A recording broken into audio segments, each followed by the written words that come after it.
immersive audio. So, Rob, that was a great sort of setting the table for this, because I think what we maybe lose track of outside of our television worlds is that these immersive experiences are becoming much more common in all kinds of other scenarios other than television. So, I mean, cars are starting to have immersive capabilities. Atmos music has been a huge uptake. Can you just talk about that for a second? Yeah, of course. As you're saying, we're just seeing, in a totally different way to 5.1, adoption in music just really coming together with those devices, because I think that's where 5.1 really struggled. It was sort of CD, radio. Those were the ways people were listening to audio at the time, and particularly music, and they weren't really listening that much in the living room apart from on a radio. And where Dolby Atmos is different, just the timing as much as anything, is that actually people listening to music on so many different devices. Most sound bars will stream audio directly to them. We'll have things like Spotify enabled on them, and so many other things like smart speakers and the like. But now, I just love being able to ask the car to play any track, and it just comes to the car. And so as the car becomes a more entertainment experience, and that's really a key thing when we talk to the automotive manufacturers, of course the powertrain is changing, but actually the way that they think people are going to use cars is fundamentally different. And even more and more conversations about how can people watch TV content in a car is coming up now, because it's either while you're sat there charging or for the rear seat entertainment. All of these things are things that they're adding as extra value to cars to really help drive a new experience.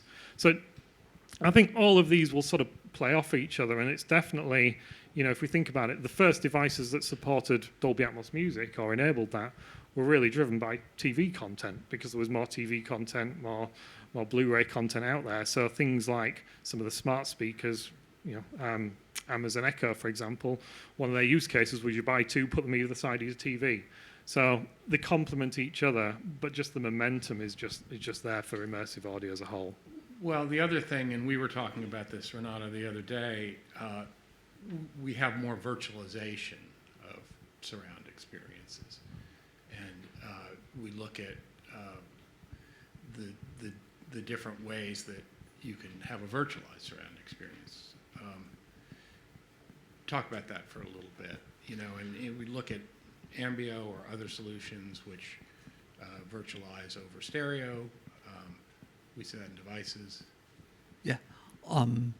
We were very grateful and happy to actually do work with Netflix together to get the immersive mix, the immersive production down to everybody, which allows us to really reach out to all people out there, independent if they're listening in their TV set at home or on a soundbar or mobile on headphones, and make that experience meaningful and carry out a lot of the original intent of the mixer down to the end user in the best possible way. Because I do believe, even in OTT, we don't want to do the remix for 5.1, 7.1 in stereo. That's boring work, because it can only get worse. Once you did your Dolby Atmos original mix, anything downfolding is going to get less impressive. So automating that, making it available in no time, immediately with the immersive mix, lets those guys focus on mixing an immersive, knowing that it will reach everybody, even in 2-channel.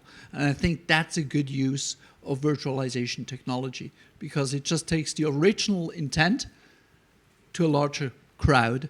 And that was the original thought that Netflix put in, and they like that. Well, and Netflix had kind of wanted to do that for a long time. And the interesting thing is that assumes it's this Hollywood content, so you're starting with a 128 channel or however many ADM master.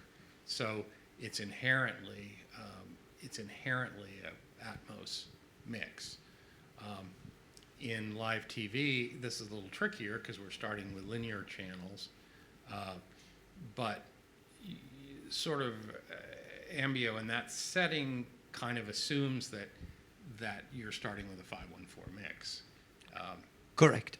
I mean, in today's world, we're not using objects in sports mixes so far, or very few of them, let's say. Normally it's bad mix, but what we have learned is it's very important that you take care of the channel-based mix and don't do stuff on channels that don't need treatment. Your left-right is there. You don't want anybody to touch that. You did hard work to make that sound right. Your center, a virtual center being a phantom source, is a great center. Nothing to touch there. And normally in sports broadcast, it's going to be commentary anyway. Yeah. So you don't do anything there. But for all the other channels, it's very meaningful to do something important to move them out of that left-right. Because otherwise, when you just do a fold down, it's going to be infringing with the rest of your content that was great before and now is messed up because you added too much on top of it. So creating a virtual version of that really goes left, right, on the back and to the up is meaningful. Yeah. Sorry. Yeah. No, go on. I think that's a very important point. It's that people think, I'm doing immersive, I'm going to do an immersive mix on this. And then they don't consider the fact that for most sport, it was generally going to be a down mix that quite a lot of people are going to hear. I mean, I'm doing the opening ceremony of the Olympics and mixing in a porta cabin. There's a lot of fireworks which naturally would appear in a Dolby Atmos mix at quite a high level. So it was, if you listen to the Dolby Atmos mix, it sounds very impressive because there were 4 special microphones up in the 514. Less impressively in the stereo though, because if the down mix isn't good enough and considerate of what the content is, you'll be disappointed by the experience you get because the fireworks aren't in your face in the way that you might want to have for a stereo. So it's important that people don't just put 4 extra microphones up and say, hey, I've done immersive, by just doing that and walking away saying, well, I've ticked the box, I've managed my channels, I've done something especially for the Atmos, but they have to have in the back of their mind that most of the people that are going to be listening to this are going to be listening to it either on their laptop or on a system at home which is going to try and replicate that, and you've got to try and cater for the 99% of people that are going to be doing that. Well, I think that's the key thing, isn't it? Because the mechanisms are nearly there for everybody to consume that content, but it's not wholesale. And I think, yes. and we're still having to have this merry dance between the two worlds at the moment. And I think when we get to the point where it's just the one format, and that's what that's the content yes. we can contend with. And I know there's a big debate whether we upmix stereo format into an Atmos or an immersive. Anyway, let's not go there right now. But that may change the landscape. That's the only thing we contend with, and then we're only listening to that one, and then we can listen to it in its various formats the golden rule I always kind of took was you listen to your viewership. So if it's 80% in stereo, you monitor it in stereo 80%, and then you switch that way. I know if you're consistent with your products, then you maybe want to diverse that a bit, but. I think that also the fact that we use the word immersive is a lovely woolly term because it covers a multitude of things. Vague, when Ian and I started doing Sky Sports over 30 years ago, we were told by David Hill, who was the managing director of Sky at that time, who said to us, well, we want it to sound exciting, we want it to sound immersive, we want it to sound it in your face. And that was 30 years ago. We were just dealing with mono. We weren't at that stage even in stereo. And then we went stereo and they still wanted the same thing. So it's all about actually making sure that the excitement of the mix doesn't get lost in all the noise that goes on with immersive. I mean, immersive shouldn't be, as I just said, shouldn't be just 4 microphones. You add just a ticker box marked, I've got these extra 4 channels which we're throwing in the air. It's actually going to bring something positive other than pink noise to the party. It would be nice to tick that box too. It would be nice to get past that and yes. agree that that's the format. And that's the thing. It's like we're still sort of got one foot in the boat and one in the dock, and we're still doing stuff in stereo too, so it's stereo only. So to Pete's point, it would be nice if we said, this is the format. Hey, this is premium television, somebody's paying for this, it's gonna be 514, and hopefully it's great 514, but even if it's okay 514, right? Well, yeah, and there's going to be some sports that it doesn't work very well for. I mean, as I say, shout out to Nuno. I mean, for getting OBS to do all the events of the last Olympics. It was a great and bold move to do that, and that has driven all these questions and have given people the experience, and a lot of people, have picked up a lot of experience in that. And as I say, a good shout out to him for actually driving this forward with the manufacturers as well to actually make sure that this is thought about and productions are much more aware of it. I mean, again, Sky in the UK, you know, they are waving the banner for Dolby Atmos mixes and have done so for several years now. And as I say, there's a wealth of experience that they're building up on, and also their archives, from their archives point of view, it's a lot going on. Well, I think but Nuno really has the right idea of there's turbulence in not knowing, is this one going to be 5.1? Is this going to be 5.14? It's just, at some point, isn't it just simpler, Pete? Well, Just to yeah, say, yes and no. I mean, if you look at, there's other broadcasters that have done some. I know it's not an exact science. I'm sorry, but I've known some other broadcasters have tried, and they've got the challenges. Something like motorsport, it's really hard to build something that works, and you're making compromises all the time, and that's fine. But you have to have a quite clear concept of what you want that immersive to be. So it's a bit like audio design at that point. Whereas I'm not saying football's easy, but it's a contained area. You can go with a format, and it's been done well before, and you can follow that format. But on new sports, you know, it's quite hard to have multiple Atmos microphones around a large footprint. So what you're trying to cover. So the concept is really key on that broadcast, I think. well, I'd love to be involved with doing Atmos for motorsports. I think that would be a lot of fun. Absolutely. And if I only knew someone who was, you know, into Yeah. that, you know. I think also the future is going to be to give the people at home much more control over the metadata. I think that's, as I was saying to you earlier, I think that's where the future lies. Actually, the immersive experience can be on your iPad when you sit there and you decide that maybe you want the team talk from Formula One to be behind you. You'll actually be able to control it. Or, as we did experiments on the Eurovision Song Contest, which I was in charge of, with the SADM ability to actually send live serial data, which is metadata to control the various objects. So in other words, your commentary or your commentator, you can choose where that person is going to sit on your iPad. You'll be able to say, okay, I'd like my commentator to be sat next to me for this football match or this event, or I don't want it at all. I just want to hear the event. At a very simple level, just being able to control foreign commentaries. I know, speaking earlier, that you know, you can select whether you get Belgian or German, but actually to move things around as objects will become, I think, a very important part of people's experience and the immersive experience. So, for instance, as I was saying, you can move the commentator to be next to you, you can turn it off, you can have a different alternative commentary, but actually putting that back into the hands of the consumer, I think, will be another driver for people to actually. And it's a buy lot into this easier sort with of thing. OTT platforms, right? To have that layer. It's 21.10.41, isn't it? It's the metadata control standards. And you can have an overlay that is interactive. And I mean, we did a long time. We did tests on this, didn't we? We did. We really did a good. lot of research into this area, and I think if there's one key thing that came out of it is don't talk to consumers about objects. You know, Don't call them objects. they need to have these presented in a simple set of choices. Yeah. You know, as you say, it's like commentator on or off. That makes sense. They don't need to know underlying that there's an audio object there, or put it here. It's about the limit they can do, and just, you know, the key things that we still hear about today are things like, you know, I want to change the level of the commentator is probably the biggest driver drama, to it's any the of drama this. level, isn't it? Yeah. It's for people over 50, 60 or whatever that want to have much more drama, much less music. Giving them control of that. Don't call it an object, but call it, you know, hard of hearing control or whatever, will become, that's all going to be much easier to do once stuff is. Well, and we need to start using then next generation. Need to start using, call it Dolby AC4. We start to need to use next generation codecs then. And the beauty of it is, as we transition to streaming, we can support multiple audio programs. So we can have a next generation one and still have a legacy Dolby Digital Plus, just as we do now, alternate languages and things like that.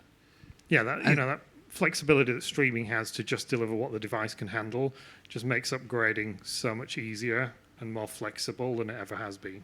You know, on a broadcast system. I mean, you can have a base level, but you have room for growth, right? I mean, and it's that scalability for the consumer, right, and that personalization. But if you don't want to engage, you don't have to. I mean, that's what you. Yes. That's the utopia, isn't it? Yes. And it also comes down to the dynamics of the program, where depending on what device you're playing on, you want to have less or more of those dynamics coming through. Because if I'm in a train in a noisy one, then I just want to get the show and I want to get the drama part of it. If I'm at home enjoying being there and feeling to be there. I want to really get immersed, and I want to live with more dynamics of it. And technically, it's just so much easier to start with the immersive mix, have an immersive production, and then do the right thing automatically to get down to the other formats than the other way around. Because once everything is in 2 channels only, it's a very difficult task to get back to something meaningful. And there's something that I know there's been good work with Phoenix and the World Cup team where they've done like sort of pub, demonstrations, but sometimes you don't have the ability to have a separate output for that. You have to do it in its contained delivery. So, but if you did have a presentation, it was for your pub, so you can have just lots of commentary because the atmosphere is already in the pub. You don't need as much crowd. Things like that is, there's a lot of use cases for this, but we need to help drive the market to help that. I think. Well, I think there's interest in personalization, and we do a ton of personalization. In Netflix, we have all these languages, but we use Dash to do it. We have all these different audio presentations, and then we're selecting which presentation you get. If we talk about next generation codecs, we can do it differently. We can do a rich audio codec that then the user can select what they want. But coming back to just immersive, just to get back to the subject of immersive, though, I mean, we still are kind of, we still get a lot of pushback from production. And Robert, we were talking about this morning, but I think when we kind of talk about doing Atmos for a lot of sporting events, in production we get a sort of automatic kind of negative response, or like production doesn't understand audio. And so when you ask them, raise something about audio, they immediately say, oh, it's going to cost too much. Well, we can't afford that. Well, I didn't tell you what it was going to cost. Do you think we ever get past that? I think you do by not telling production in the first place when you're doing it. I mean, I did the X Factor for 5 years in 5.1. It never went anywhere. But I did it for me. It didn't cost production a penny. I don't know what's happened to the recordings, but I mixed the show in 5.1 and delivered to ITV in stereo. Right. And we need to get all the experience we can now to do immersive audio. So I think if you give them the opportunity, don't necessarily tell the production, but actually people need to experiment now while it's not necessarily going to go anywhere, to get experience about what are the issues with, how much compression, how loud, how different can you make the immersive mix to the stereo mix or to the down mix. All of those things I think now is a perfect opportunity while it's out there, but it's not out there quite the same way that, it's not as mainstream as, you talk to people in the street and ask them, have you got a Dolby Atmos setup at home? They'll say no, most people.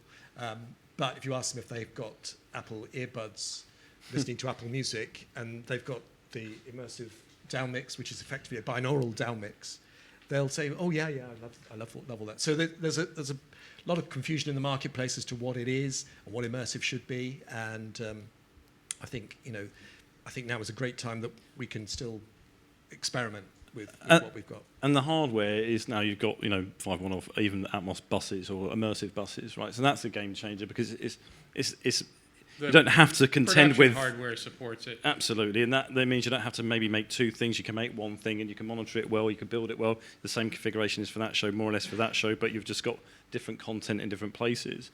And that for me is a real game changer because workflow for the operations, it just becomes sort of natively the operation, and then you're just deciding where you're going to put some components. Well, and you mentioned sort of current generation consoles now support Atmos, but also you're in an IP plant, so you're not sort of constrained by SDI channel counts. Well, you are, but you shouldn't be.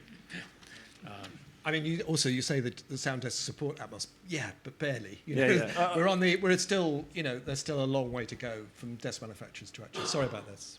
Our colleagues from Lava. Well, you just need to buy a new desk. That's it. Exactly. But once you get there, it becomes a no-brainer, and therefore you say it's artistic choice at this point, rather than where you have to be very considered, and the OB truck that rocks up has to support various X, Y, and Z, and once that is part of the default, then it will Well, be and part of BAU. it is having enough channels mapped to the EVS and things like that. You know, it's just like, but that's the argument for standardization, is to say, listen, the audio standard is 514, and just do what Nuno did.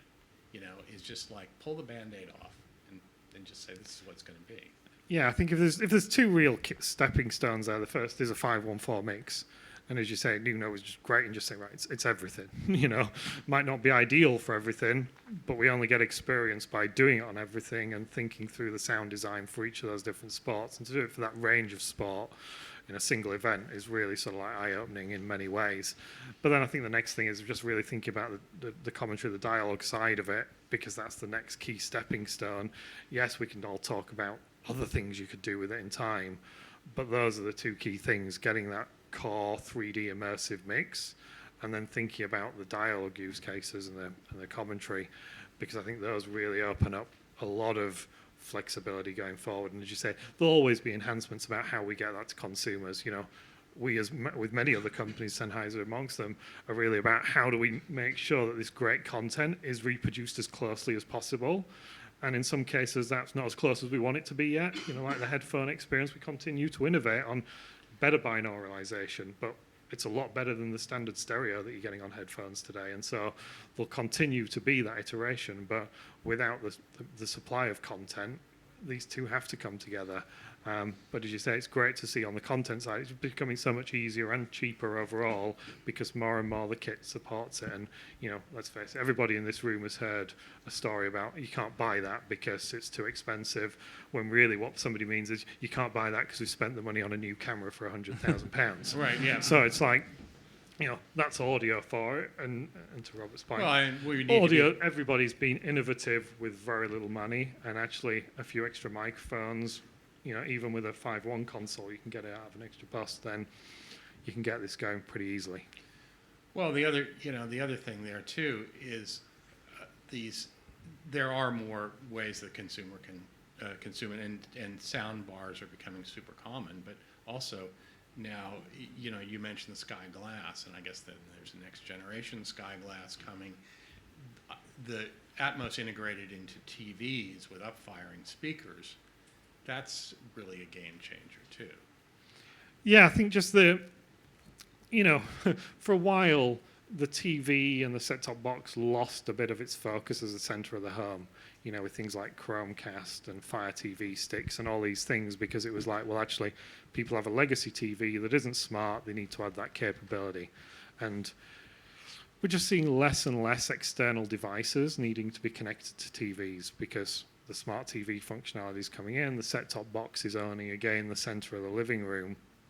And so I think just that focus on those devices and those becoming the hub, and that's, you know, that's why we've introduced this Dolby Atmos Flex Connect, is because actually the TV does so much today. There's no reason that it can't fully decode the Dolby Atmos mix and pass it out to some speakers that are external. You know, you don't need that home theater amplifier anymore to build up that system, and you can build that up over time. And I'm sure we'll see more of these types of developments. Yep. Well, the other thing on the consumer side is, as we transition to streaming, also now we have live sports content is sort of joining Hollywood content on the same platform. So we have stuff that is in HDR, Dolby Vision, it is in Atmos, and now we have sports content in SDR, and plain old 5.1 kind of doesn't match up quite so well. You see, I mean, it's sort of incumbent on you now as more of your stuff goes on Macs than. Yes. Yes, well, that is, I've got to be careful what I say here, but yeah, we currently in our portfolio have stuff with HDR in it, and so of course, you know, when platforms support that wholesale, then, you know, these again, once we need to align ourselves on what these end formats are going to be, and once we all do that, then it's BAU. You don't have to think about it. That you will deliver in HDR content, you will deliver in Atmos. You know, the two go hand in hand really, and so it then starts to sort of once that's your endpoint, it makes no you have to deliver for that, right? And that's kind of where I think where the future is, in my view, because like you said, all the other content is in those formats, so sport will go that way, or at least the premium sports will go that way, if they're not already there now.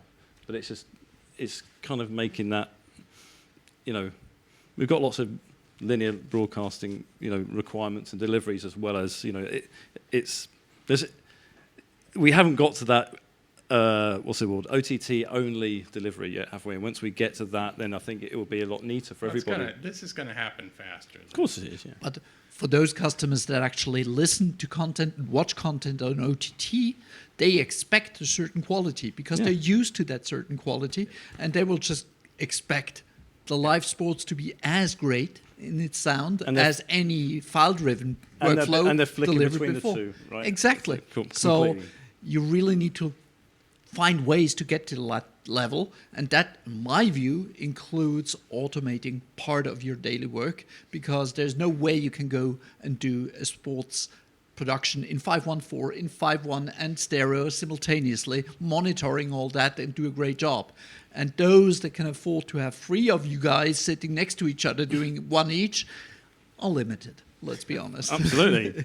I totally agree. I think also we've got to try and innovate what the mixers are doing themselves. I mean, for years, when you get a replay on soccer, you don't really hear any different audio when you bring a replay in. You see a different picture, but we never get a different audio perspective. So if we have, as there is technology within the ball which can generate a ball kick effect, which we could use as a sample, for instance, when you do a sports replay of a close-up of a player kicking a ball into the goal, you can take a replay which is just going to have maybe the ball audio. So in other words, it has diminished crowd on it, and all you get is the thump of the ball. We're just not thinking in sound design terms, a bit like you would if you were a game. A little more. So you could do, that would be fairly relatively trivial to do, that you just have an EVS that's just dedicated to have that audio on it, and then pull that in as part of the live mix, which will emulate more what's happening in the game world when you actually play a soccer game. There are lots of exciting opportunities. Well, I think this has been great. This has really been fantastic. I think we're going to give you 3 minutes back. Oh, great. How about that? Because we're going to run over on the lunchtime. So Yeah, unless... Does anyone have a question?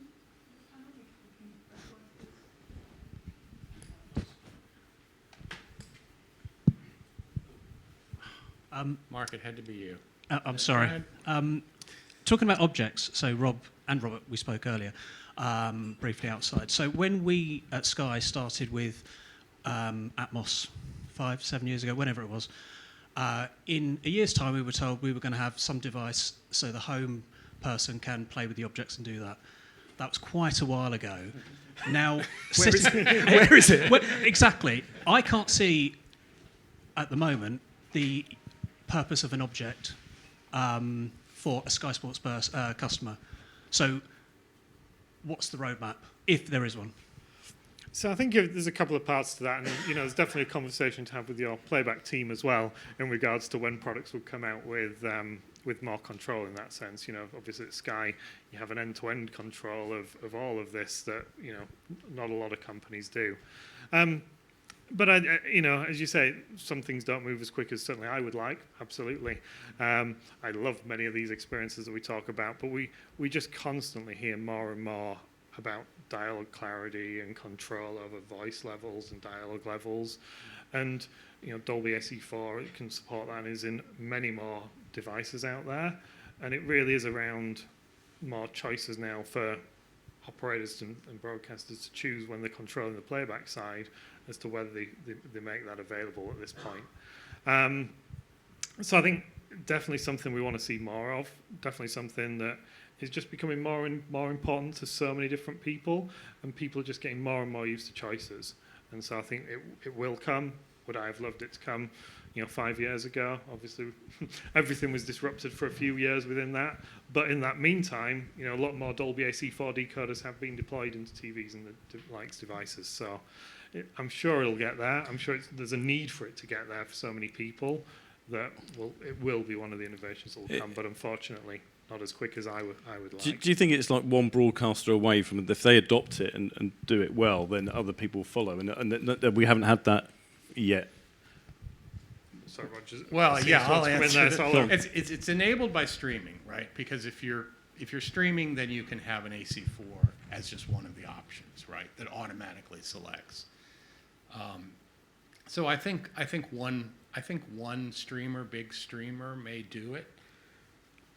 Possibly, that is involved in sports and Hollywood content. I think there's also a drive within the BBC, because for Eurovision we produced an AC4 stream simultaneously with the live broadcast, which had controllability using the SAC, as I said, the metadata control, live streaming, and that was demonstrated. They could choose which commentary. There was a BBC One commentary, there was a Radio 2 commentary, there was a Liverpool commentary. There were lots of commentaries. Even just I love the fact there's a Liverpool commentary. That's brilliant. Totally, yeah, and they were all native language, if you like, commentary. That was demonstrated. That was a 3.5-hour live broadcast. So it is that close. And I mean, it could be somebody like the BBC who will do it from the hard of hearing point of view, or from whatever. Maybe somebody like them, rather than a streamer, just throwing it out there, that might do that. Be first. Ideally, you don't want to do this for only dialogue. You want to do this for the fan crowd as well. So I can hear my fan crowd more importantly than the others. Yeah, but accessibility is a good driver. He's used up your 3 minutes now. Yeah, I've used up my 3 minutes. I'm sorry. Anyway, well, good. I think we're making progress, and it's kind of like one reason I'd like to get the immersive thing behind us is so we can get on with personalization. It's like, come on, let's go, and accessibility. So, Heather, we're good. Thank you. Thanks, everybody. Great, thanks everyone. Appreciate it.